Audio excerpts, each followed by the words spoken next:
बहुत सारे एस्पिरेंट का ये हमेशा डाउट रहता है, और आप अगर एक सीरियस यूपीएससी एस्पिरेंट हो ना, तो हमेशा ये मन में डाउट रहेगा कि हमें जो है अपना यूपीएससी का नोट्स कैसे बनाना चाहिए। देखिए, नोट्स की अगर बात करें ना, तो सबसे पहले तो हमें सिलेबस की जानकारी होनी चाहिए कि अगर हम नोट्स भी बना रहे हैं तो पहले तो ये पता होना चाहिए ना कि किस किस टॉपिक पे नोट्स बनाएंगे, तो वो हमारा ज्यादा इंपॉर्टेंट होगा according to pre, according to mains. ठीक है, और सबसे इंपॉर्टेंट है कि नोट्स बनाने का भी तरीका होना चाहिए हमारा पूरा वाइट होना चाहिए। और जितना देखिए, जैसे कि मान के चलो यहाँ सिंधु घाटी सभ्यता पे मैंने नोट्स बनाया, ठीक है, तो बेसिकली क्या है ना कि इसको देखो, सबसे पहला बात है कि इसको अगर मान के चलिए सिंधु घाटी सभ्यता का जो प्रमुख स्थल है, तो उसको देखिए मैपिंग या डायग्राम थ्रू बताया। इससे क्या होगा ना कि अगर मान के चलो ऐसे ऐसे सीधा सीधा लिख देते तो वो हो सके कभी भी पेज खोलते तो दिमाग में नहीं आता, और ऐसे लाइनिंग लाइनिंग लिखेंगे तो कहीं ना कहीं कॉपी खोलेंगे तो हड़प्पा, मोहनजोदड़ो, लोथल, कालीबंगन, बनवाली, है ना, धोलावीरा, रंगपुर, ये सब देखने को मिलेगा। और यहाँ पर जो जो इंपॉर्टेंट स्थल है उसके बारे में जानकारी, और साथ ही कभी भी नोट्स बनाओ तो कलरफुल थोड़ा बनाओ, जिससे दिखने में एक रहे ना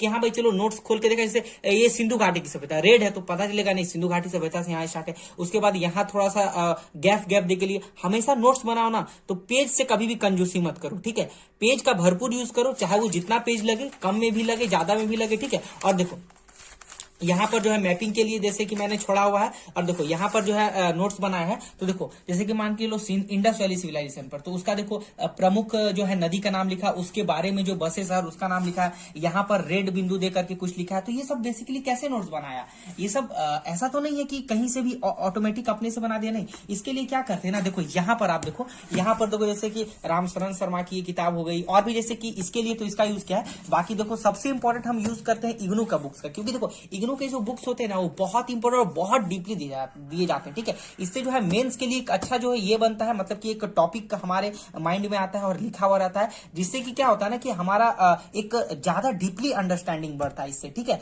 तो इसका बेसिकली हम नोट्स बनाने में यूज करते हैं। और बहुत सारे लोग बोल रहे थे कि 11th 12th एनसीईआरटी भी यूज करते हैं। हाँ जी बिल्कुल, एनसीईआरटी का भी देखो एडवांस बुक का यूज करते हैं। ठीक है, तो इससे क्या होता है, कुछ हमको इंपॉर्टेंट भी मिल जाता है, सिलेबस के अनुसार भी जो है दिया रहता है इसमें। ठीक है, और देखो, और बेसिकली सब लोग कमेंट में बोल भी रहे थे कि हमको ये नोट्स चाहिए या नोट्स चाहिए। तो अगर ये आपको नोट्स चाहिए, मतलब चाहिए का मतलब क्या है कि अगर ये नोट्स आपको मिल जाते हैं तो एक बेसिकली आइडिया पता चलेगा ना कि हाँ हम कैसे नोट्स बनाते हैं, कैसे हमें डायग्राम का यूज करना है। इंडस वैली सिविलाइजेशन में से मेसोपोटामिया के साथ व्यापार था, तो वहां से इसको बॉक्स करके लिख दिया है ना, यहाँ देखो बनाया है। तो अगर कोशिश करेंगे, ये अगर आपको नोट्स चाहिए तो इसके लिए आपका एक व्हाट्सएप ग्रुप बनाया है। ठीक है, एक हमारा पेड व्हाट्सएप ग्रुप है ना, ग्रुप का प्राइस ओनली 100 है, उसमें आपको बस 100 लगेगा। उसके बाद आपको और एक